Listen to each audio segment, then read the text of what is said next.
gives me great pleasure to welcome Filippo Dal Fiore tonight for Science with a Heart. And Filippo says that science with a heart is his vision to reconnect our scientific epistemology to the wholeness of being.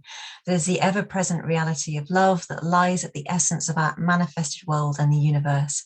By ontologically distinguishing two levels of reality, the superficial versus the fundamental, it is, in Filippo's view, possible to pave the way for a new paradigm that can help us to reconcile our scientific adventure to the good universal common sense which defines our humanity. So Filippo says that he's always been driven by a love for life, for our common humanity, despite all tribulations. He does his best every day to honor this by cultivating the deepest desires of his heart, including pursuing his vocation to reconcile science to love. Over the years, he's been working behind the scenes on his own personal and spiritual development, all the while vigorously contributing to family life, as well as serving students and organizations as an adjunct professor at the University of Bologna and a senior consultant at the Great Place to Work Institute. His social scientific background is multidisciplinary and international. He holds university degrees in communication science and applied economics, with significant research experience accrued in the USA, the Netherlands, and Italy. So, Filippo, thank you so much for being here, and we're very much looking forward to this talk.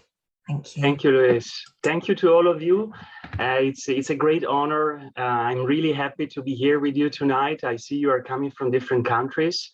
I was looking forward to this meeting. I've been following this network for quite some time, but I didn't have the chance to present my ideas. And here I am in my studio here in Padua, Italy, full of excitement. And yes, let's go.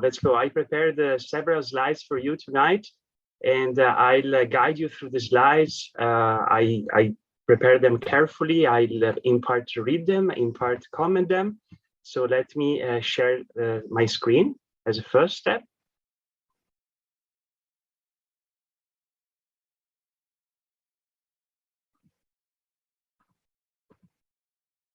Okay, I suspect you can see my screen now, and I could even go full screen. Does that work, Gerald? Thumbs up? Wonderful. I'm tempted to stay silent just for a second just to feel the magic of this, to feel the beauty of being together, scattered around the globe, and united by the same topic that I'm talking about tonight.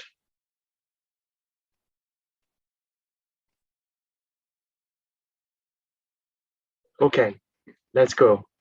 So these are the chapters of my presentation. I'll start with an introduction, a few slides for you. I was already introduced in a brilliant way by Louise. Then the second section of my presentation is about problematic science, the way I see science having limits and creating some troubles in our world.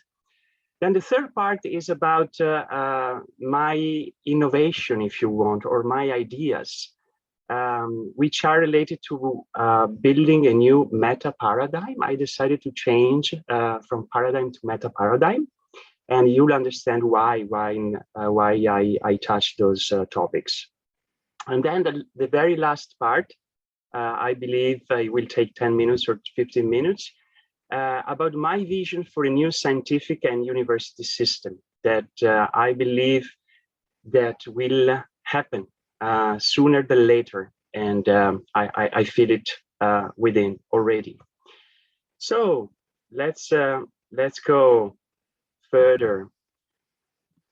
Some relevant information about me. So on the right-hand side, you see a beautiful picture of Piazza dei Signori here in Padua. Padua is a city in northern Italy where Galileo did most of his academic work. And Padua still is the home of a renowned university, and somehow is a city that breathes science and is also full of student life. So it's a city I decided to settle down in. I moved back to Italy after having spent many years abroad for my PhD and other things I did in the meantime.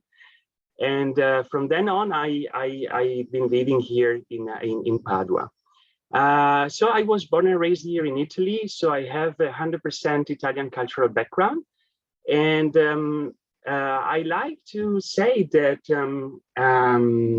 one of the privileges of living in Italy, of being grown up here, is that you kind of breathe some level of humanism. It's true that the school system is somehow intrinsically, to some extent, oriented to a humanistic view of the world. But more than anything else is the lifestyle and the attention people pay to human beings. There's a flip side also, as you all know, if you have visited Italy, that Italian culture tends also to be quite individualistic, and as usual, there are the pros and cons. But I think that this humanism belongs to me, and the spirit of Renaissance could still be breathed in Italy as well as in other countries, by the way. Then, as Louisa said, I've been spending quite some time in many different countries. I've been pursuing my PhD in between the MIT in Boston and the University of Amsterdam, the Vrije Universiteit, a PhD that was done in a subject that totally different compared to my undergraduate and master subject. So I started out with the communication studies, so the qualitative side of social sciences, if you want, and on purpose, I wanted to complement that with the quantitative statistical PhD, and I chose economics, and I spent many years doing independent research in between the United States and the Netherlands. In the meantime, I was also involved in some entrepreneurial adventures, startup, these days will be said. And then I followed on after the PhD with other professional experiences in the business world. What was driving me and still drives me is many things, but one thing above all is a curiosity to experience firsthand what the world of business and the economy looks like. Not reading that in books, but living it firsthand as a protagonist. And that has been an extraordinary opportunity for me as a social scientist, to grow as a social scientist and to even find some confirmations on the intuitions that I was having while spending 100% of my time within academia. And then over the last 10 years, I spent a lot of energy I dedicated a lot of energy to my newborn family. I have now 2 kids, aged 14 and 13 and 7. And over the years, I spent a lot of time with them, and family has been some sort of training ground for me, a training ground for personal and spiritual development. It has been often tough to reconcile the expectations I was having on myself and the family life that in some cases was predominant compared with the professional life in some years back, for example. But that was what life wanted from me. I ended up understanding, and that was a big part, and is still a big part of my story. So I have to take a look to the time, because I tend to speak over and over and forget what time is it, and I have so many things to tell you. Well, a couple of words on meditation and the path of spiritual development. Meditation has been a very important part of my life in the last 10 years, and has offered me the opportunity to look inside myself and offering different vantage points, and not just on myself, but on humanity and on our world. And the more I learned meditation, I now do regularly on a daily basis. I've been doing that regularly for several years. The more I could detect personality tangles and let them emerge and resolve. that is easier said than done. I can now talk, with ease about these things, but it's a lot of work. It's the work. I ended up being convinced of the work that defines human being, at least from my current understanding. And what I found is great gifts. So I found an ongoing liberation from cultural constraints. I found a capacity to be grateful for what is. Everything is perfect as it is. That sentence is in itself so liberating, and it's kind of an ongoing journey towards that perception. And over time, I realized that all I was doing was listening to my soul, and all that my soul cared about was my healing. And I entered into a graceful process of healing that continues every day. Here you see a picture of my notebook, and I filled in almost dozens of these notebooks over the years. And this was and is happening and was happening out of pure insight, kind of pure writing, out of the relaxation of meditation, out of the lucidity that I was acquiring. And it was about everything, but mostly about me and my desires, my fears, my struggles, my dreams. So let's come to the origin of my science with the heart vision. So I have to make a premise here. While doing my PhD, I was a little bit playing the role of the dissonant voice within academia. And I was feeling in a strong need for more openness and common sense. You understand what I mean as far as I progress in my presentation. And I was kind of hopping from discipline to discipline. So starting out in communication, then PhD in economics, but I wanted to do something interdisciplinary. So I went to MIT to work with engineers, and then I did some projects with computer scientists. And then I was out there in the business world trying to, propose some technologies. And somehow I couldn't find a place where I truly belonged. And I wasn't even understanding what I was after. And then all of a sudden, out of blue, literally a night in Salzburg, Austria, where I was living at the time, I was literally struck by the light of vocation as right here. I had a mystical experience, and the best way I can describe it is that I heard the voice of God telling me, you will reconcile science and God.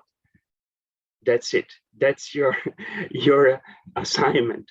So it was not hearing, it was kind of being overwhelmed by an energy that kind of throws you to the ground, and you just are one with this realization, and it lasts, and you can only cry and say, why me? I mean, why me? So that's the only thing that I could experience. That lasted for like half an hour, and then in the following days, I somehow started writing and writing, and from that moment on, that assignment is stuck into here, and it has been guiding me, not being the first somehow occupation, because I had to do other things to pay the bills, so to say, and I had many other interests, but I've been doing that in the rest of time. So a lot of plenty of emergent independent research and writing for me in the last 12 years. That is the time that have passed since that mystical experience. That was not the only one, but let's proceed. Otherwise we go off topic. So the first part of my presentation after this intense introduction. So problematic science, in what way I see science, at least the social sciences that I know most about. problematic. So I'm going to read a little bit here. So I see the current dominant scientific paradigm simplistically reducing, classifying, and ideologizing reality in order to make it more actionable, not necessarily understandable, either unconsciously or consciously. There is an instrumental reason running the development of social sciences that defines the way the social sciences are done. And in most cases, social science disciplines are grounded on either or views versus recognizing the incredible complexity and incredible interdependency we live by. In most cases, social sciences rely on unquestioned assumptions or biases. Just think about economics, that's the easiest example, but also other disciplines. In many cases, they make use of highly connoted language, meaning language that somehow is stereotyping and labeling things, wanting it or not. I give you just one example. In economics, one of the most used term is rich, and the second other most used term is poor, which are highly connoted terms in our language. So then I figured out that in many cases, social sciences tend to cling to outdated theories, ideas, and concepts. You can take a look to these two guys here on the right and look at when they were born, and they're still somehow very, very referential figures in their respective disciplines. And overall, I think there's a focus on discipline reality versus understanding it. I mean, we talk about scientific disciplines, right? And probably even more importantly, social sciences don't appear to be anchored to any higher level view of our world, meaning a source of meaningfulness. Academia, at the same time, at least from my limited view, still predominantly operates as the renowned ivory tower, separated paradigm of separation from the rest of the world, and even disciplines are separated between each other. So I sense when I was living within academia 100% of my time, a strong psychological attachment to disciplines, a complex of superiority towards the rest of society. Sometimes this becomes complex of inferiority. These are the two sides of the same coin. Mistaking theory for reality, meaning a lack of awareness of the real significance and implication of what is proposed. It's not that what is proposed doesn't have any meaning, it's that the way it is proposed somehow is devoid of a deeper awareness of what it truly means in reality. Then education secondary to research. Most professors care more about the research and don't care so much about education for career reasons. And then taboo about all things subjective, emotional, and spiritual. Three big things that the new paradigm will have to do. So I'll go a bit quicker now. So what else to say about the current paradigm? Scientific disciplines predominantly grow in a vertical way and also in a self-centered way. They require full adherence and provide a strong sense of identity. I never adhere to any disciplines, and it's no surprise that I never received the proposal for tenure. Then I discovered that that would be a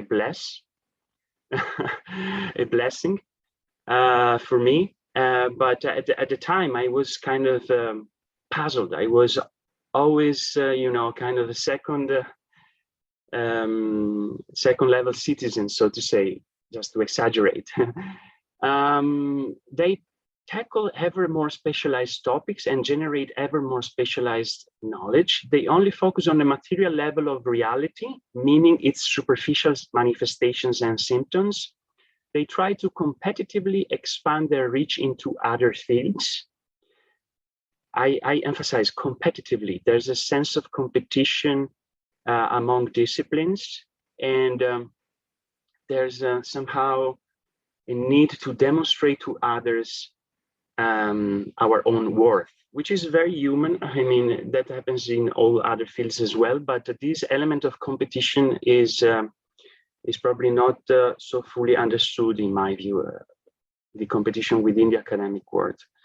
They might end up seeing innovators as heretics while favoring the fully compliant. This is nothing new, talking about Galileo, for example. So all of this has profoundly problematic implications on the real world. And you see here two pictures that I hope speak for themselves. And what I'm trying to communicate with these pictures is the fact that once you leave your time 100% within the boundaries of a discipline, then all that you see is your discipline and your disciplined view of reality. And then you apply your disciplined view of reality to the outside world as well. And this is problematic because then you tend to, force everything to, be in line with the way you see things. And you start over-economizing, over-architecturing, over-politicizing, over-analyzing, over everything. And the consequence is that academic science, as I write here, tends to beget applications, which is not just applications, technical application, but also educations, technologies, recommendations, therapies, decisions that are both narrower and narrower in the scope and more detached from other realms of life and what I call quote unquote common sense. And then I'll talk about common sense. So I think we are at the end of part 1, but I'd like to conclude with this sentence that I like. So I like it because in my limited view, it is realistic. It's simply realistic. So the sentence is this one. You can read it yourself. Despite all praises of the dominant scientistic ideology, all the publicity, our science appears to be stuck in a rather early stage of development. Science ends up becoming an end in itself, only to the extent that we feel deprived of a higher source of meaning. So 2 elements here. And also a suggestion on what we need to overcome to have science become unstuck, so to say, and continue evolving. So here come the building blocks for a new paradigm. So I've been asking myself, given the choice, what would a new meta paradigm need to do? I asked that to myself, and I replied in a confident way. And you can see here what I thought about. So first of all, I said, okay, first off, it is necessary that science is placed within a broader view of life as sacred, meaningful, and necessary. Second, it is important that all things objective get reconciled with all things subjective. Third, it is important that all things material get reconciled with all things metaphysical. And then, for the third time, reconcile. It is important that theory gets reconciled with practice, head with heart, inner world with the outer world. And then, in my view, a new meta paradigm. And now I think you'll start sensing why I use meta paradigm instead of paradigm. Cult, would, will, I want to say will free science from ideologies and self-serving attitudes, and free science from complexes of superiority and inferiority, and broaden science education, which I care about a lot. I love working with my students, and I'm so gratified to see them acquiring new views, also by engaging with the real world, not just with controlled environment experiments. Then the next slide is about my idea, which is not new, but probably the way it is put together is new and useful. Let's see, let's hope. So I propose that in order to build a new meta paradigm that can do those things that I talked about, I propose that as a first indispensable step, everything be anchored to a new ontological and epistemological framework.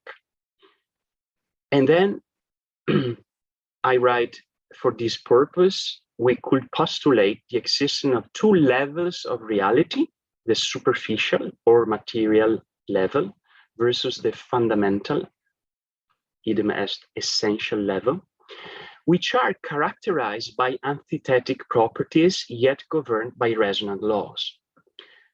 I think the novelty here is the antithetic properties. As you can see from the my picture here, my scheme here, if the superficial level is prone to be understood through mechanicism, analysis, complexity, peculiarity, correlation, manifested contradiction, the fundamental level is kind of the opposite, meaning that in the fundamental level of reality, everything is simple. In the material level of reality, everything appears complex. By looking at the superficial level of the world only, we can at best detect correlations. If we are after causality, we need to switch level. And because causality, for whatever it means, I cannot enter into a discussion now what causality is, belongs to a different level of the world. So if this is true, it means that the mother error of materialistic science is that it tries to explain the manifested world by remaining at that level without making use of the properties of the metaphysical world that begets it. So by remaining superficial, we will never solve, for example, the causality puzzle that is daunting social sciences since so many decades. We will never be able to use analogies in order to shed lights on social phenomena, for example. We will remain attached to a mechanistic view. We will remain lost in our analysis. We will remain kind of riddled by contradictions. That doesn't mean that scientists already, knowing it or not, use some elements of the fundamental level in the way they build their views, but that's a starting point. So let's close here, and then let's see what the next slides bring. So this framework allows, hopefully, the metaphysical to be reintegrated into science, healing a great wound of our modern age. From that postulate that I explained, then well, it's not postulate number 2, it's another one.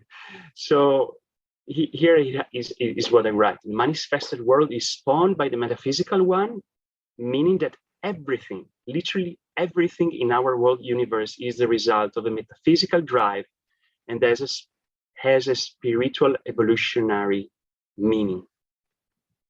These are big statements. I'm aware of that. So let's take them just as operational hypothesis and see where they bring us. That's my role, probably.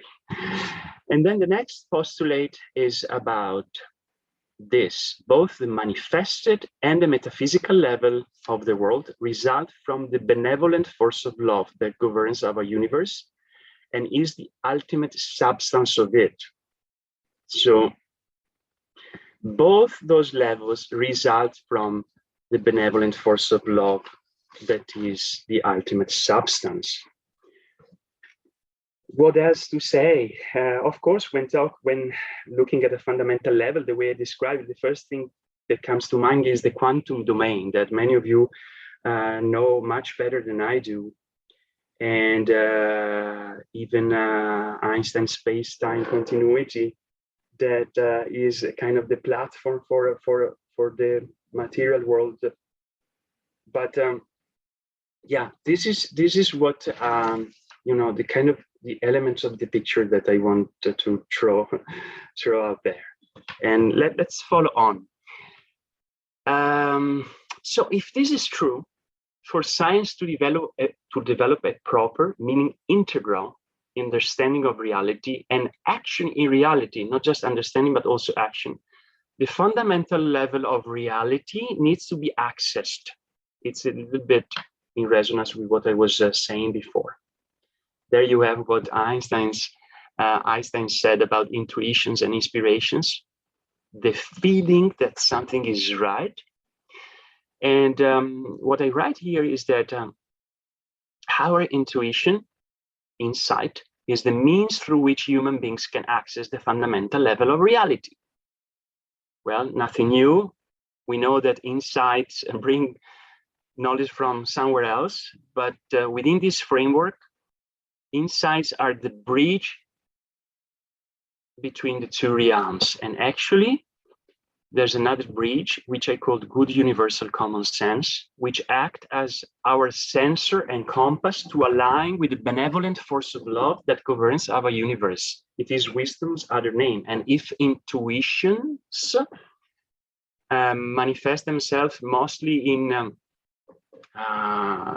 more remarkably through some individuals, then good universal common sense belongs to our humanity and can be immediately detected by everyone. It is a sensor and compass. But then, in order to operationalize the paradigm is not just a philosophy and a new idea perspective. It's a set of operations that can be done to produce knowledge.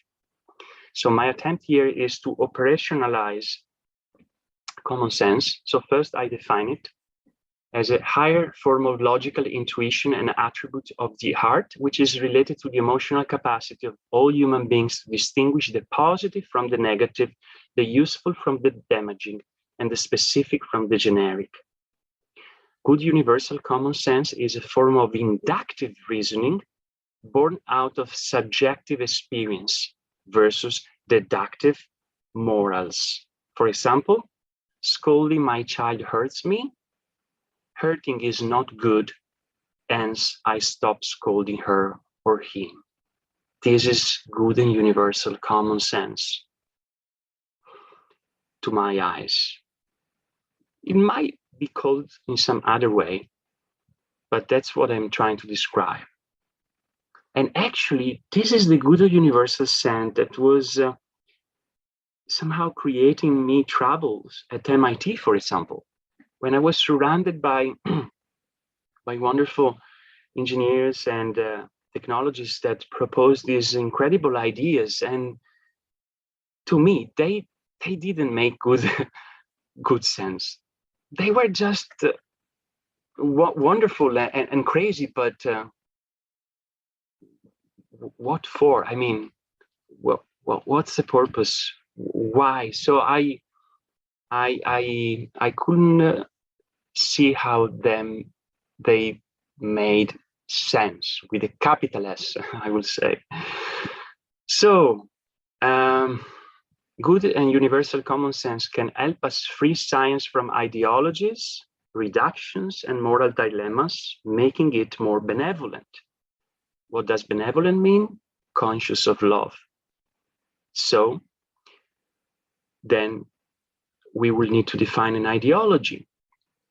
I get there, but the first thing I can say is that within this framework, even outside this framework, because if you learn more about semiotics, then you can arrive at a similar conclusion that the signpost of an ideology is a redundant and abstract language.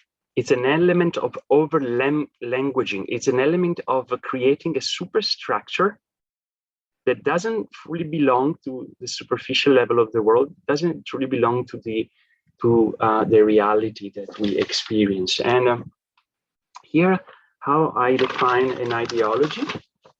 I want to read it from my notes here. An ideology equates a complex of ideas that elevate aspects of the superficial level of the world to fundamental status. So there's the framework helps you define an ideology. And then abstraction. An abstraction happens when we characterize a superficial manifestation of our world through properties that belong to the fundamental level. And the signpost of a reduction is a purely superficial language. It's kind of the opposite than ideology to some extent. Maybe now I'm going into probably too much. So the inevitable outcome of ideologies, abstractions, and reductions are moral dilemmas. So whenever we human beings end up introducing ideologies, abstractions, and reduction into our narratives, then we create troubles for ourselves. We create situations from which it is very difficult to go out in a safe way. So let's take a look to the time. Yeah, I think I have time. Yes, good. So in order to create a benevolent science, we need somehow to cleanse it and relanguage it from negatively connoted words to positively connoted words, low vibrations, high vibrations. If it is true that our language not only reflects reality, but builds it, and we have abundance of evidence about that. And there are many experts, I'm sure, among you on the way words vibrate and how they shape our reality. From a complicated, which is different than complex, which is life-denying language. What complicates is denying life, to a simple, which means affirms life language, from superficial theories to fundamental laws. So sometimes we can't detect if the theory is right. And look at the social sciences. There are kind of in most social sciences, we struggle defining what theory is right, what theory is wrong, and probably the same is true in the natural sciences. That's because we are ignorant of some fundamental law. If we knew the laws, then we will not need the theories. From superficial them as problematic applications to fundamental, meaning wholly beneficial, win-win-win solutions.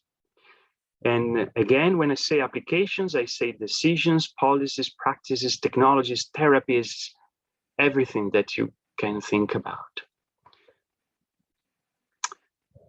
So, in order to create more fruitful scientific disciplines, we need to rebuild them from the inside out, anchoring them to love from the inside out.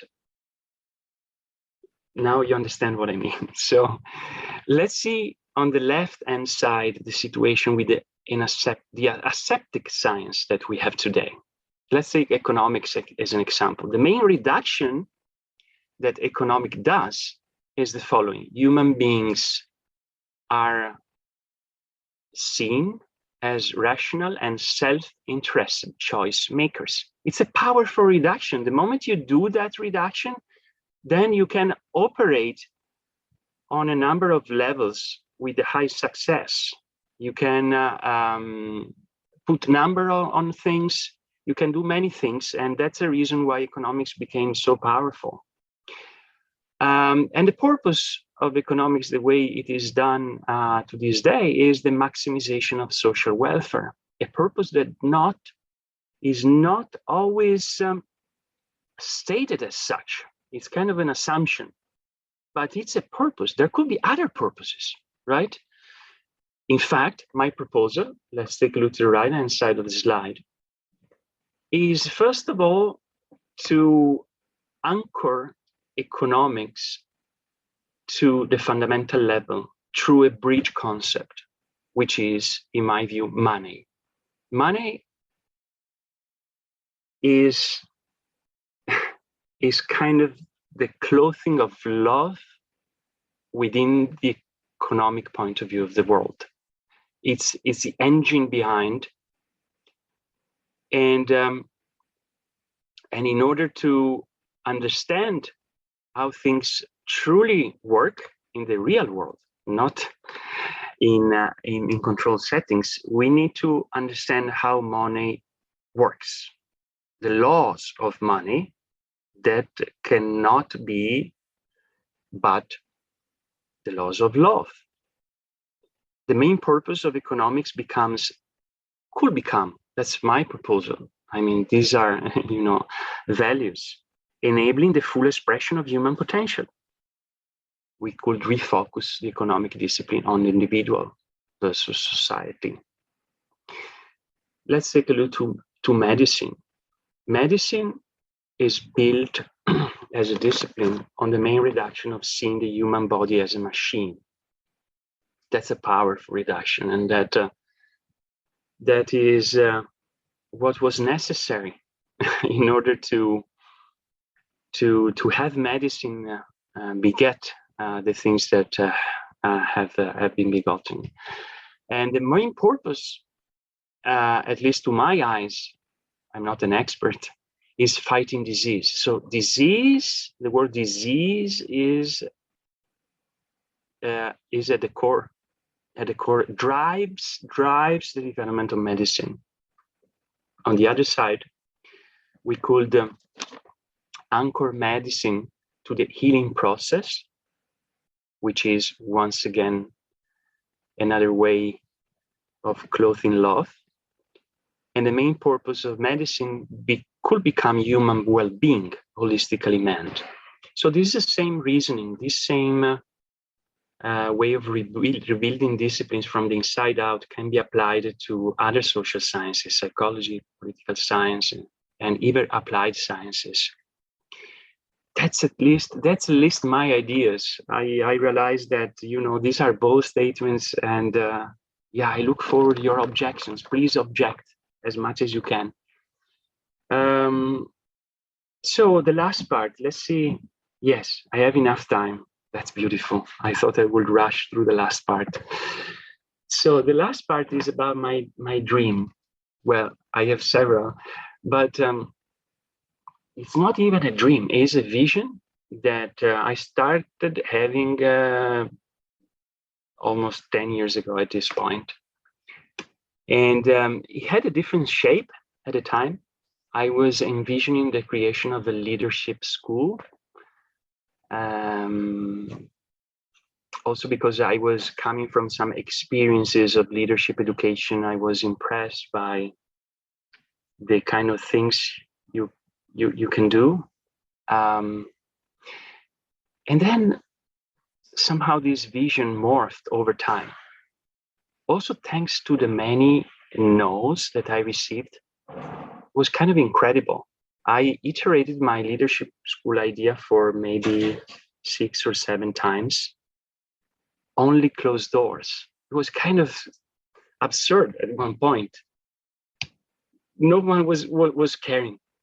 And then I said, okay, let's see what comes. I mean, and I realized that that original idea was too small. Was not what I was truly looking for. And over time, this idea morphed into an idea for a new scientific and university system, which is, of course, a scientific university system that is the applied part of what I've been talking about up to now. So building a new framework, building a system that embodies that framework and translates it in a new way of doing things, in a new modus operandi for science and for education. So one question I ask these days is the following: why does the vast majority of my intellectual masters, being them spiritual masters or scientific masters or whatever human beings I've been encountering in my journey, operate outside academia? If I follow this link,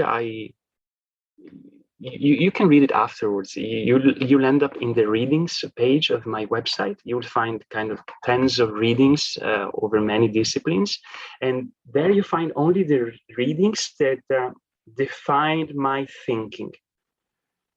I did many more, but those readings, these are kind of my masters. And at a certain point, I start reading this list, and I say, wow, there's so few of them that work inside academia. How is that possible? How is that possible that decent people, and many others, of course, have not yet gathered and decided to create a new academia? Why come that we spend time criticizing academia from all angles, and I'm part of it, of course, and then we do nothing about creating something new? And then I realized that the same was true for the many global networks I belong to. Over the years, I joined many networks like the Spirit of Humanity, the Aspen Institute, the Rethinking Economics. There are global networks of all kinds, and then I look at them, and they are all outsiders. So I think the moment is ripe for these outsiders to come together and to build a house and to co-create a new beautiful house and community for us. That's my dream that will come true. And we need each other's support to build the future. I need it for sure. I mean, I'm here in my studio in Padua. I'm virtually unknown. I have kind of hundreds of notes in my computer about all topics, but haven't published so much. With my students, I talk about limited topics because I'm within the academia context. So just imagine how many others like me there could be around. So there's a need to join forces, and I want to be part of that story. And I really sense the convergence of many people like me, and all of a sudden gaining momentum and creating something new for the world. So I imagine a future scientific community open to the world of world. In one of my notes, it's called the University of the World, but then I find it banal. For the regeneration of humanity of our planet, this element of regeneration and even generative approach to regenerate humanity and our planet. I think will be at the core of it, will be kind of the guiding light of it. But of course, truth comes first because we are doing science. So here you see a note that I circulated to a selected number of colleagues, friends here in Italy, where I write in Italian. I imagine a place where we could operate together. I imagine a wonderful location full of spiritual energy. I imagine a place where we can experiment together.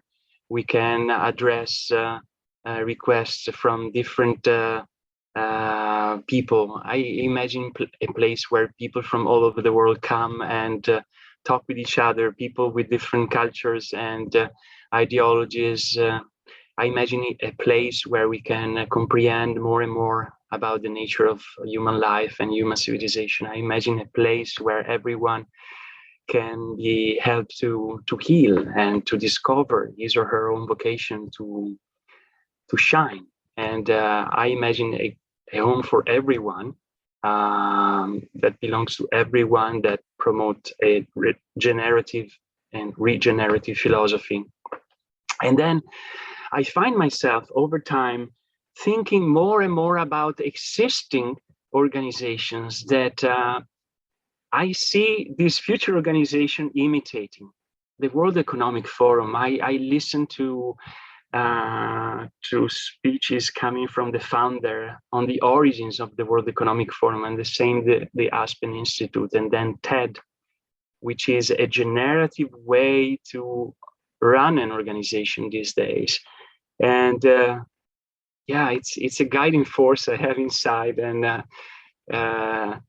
you know, I find myself from time to time to just imagine and see a new World Economic Forum, see a new Aspen Institute, seeing something that simultaneously have elements of all these organizations that that were born, by the way, out of the crisis of the Second World War. And then this element of the leadership school is still there. And even if I don't fully believe in the word leadership, I think it's an old paradigm word to some extent, but to other extent, it's still very important. So what else to say? That I have an intuition that many research perspectives can provide support for this science with a hard meta paradigm, and can be supported by it at the same time. Quantum physics, consciousness research, system science, complexity science, philosophy of science, biomimicry, cosmology, and who knows how many others. Everything is connected. There's no way out. So my last slide, together with a picture of Thich Nhat Hanh and some important words from him. I'm gonna read it because there's a lot of text here. So eventually a science with a hard meta paradigm will facilitate a scaling back of reductionist approaches to a more conscious and appropriate role, the creation of a new science that, instead of reifying what nobody wants, intentionally shapes the world our hearts know is possible.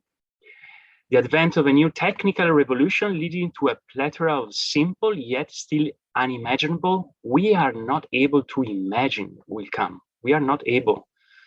Application technologies, practice not yet able. Policies, therapies, and decisions, the advent of a new psychology bridging the gap with spirituality. When I read Freud, I say to myself, oh, we need to go beyond that. We need to reconcile what he writes, what the master writes, with spirituality. The inception of the new university and research system promoting new practices, publications, journals, and pedagogies. Ultimately, a broader cultural revolution leading to a radical simplification of our world. That's what we need. We need to simplify.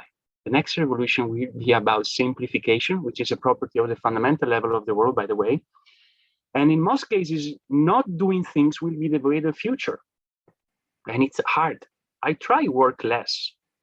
I'm not kidding. I mean, I'm kind of determined to work less and less, because I realize that that's detrimental to the quality of my contribution to the world in many cases. So, and to a safe space for dialogue among worldviews and religions by means of good universal common sense and by means of many other things. So I'm practically done. Here's some relevant readings. So these are some of the books that somehow talk about the things I talked about in different terminologies. Maybe they have more of a specialist language. I'm more of a philosopher. But as you can see, there are books on how economics need to evolve, and what they write is fully in resonance with what I also write. The need for medicine to evolve, the need for science to evolve, system thinking, a new cosmology, Jude Carivan, whom I think you also know very well, Journey of the Universe, Eisenstein, whom I think you also well, Chopra, of course, Einstein, always there, and The Future of Education. And these are a few writings of mine on the topic. And most of these writings is still unpublished. Is still there in my computer, and some of these articles are in my have generated somehow short articles that I wrote in Italian for my blog, and yeah, there are also presentations that I've been giving at a couple of universities in the last few years. Yes, that's it. Almost at the hour. Unbelievable. So. Yes, I'm truly grateful and happy. It's the first time I give this presentation. It's yeah, it's just beautiful. Thank you so much. Thank you. Thank you so much, Filippo. That was truly heartfelt, you know, really passionate, wonderful talk. And we're really privileged to have listened to that.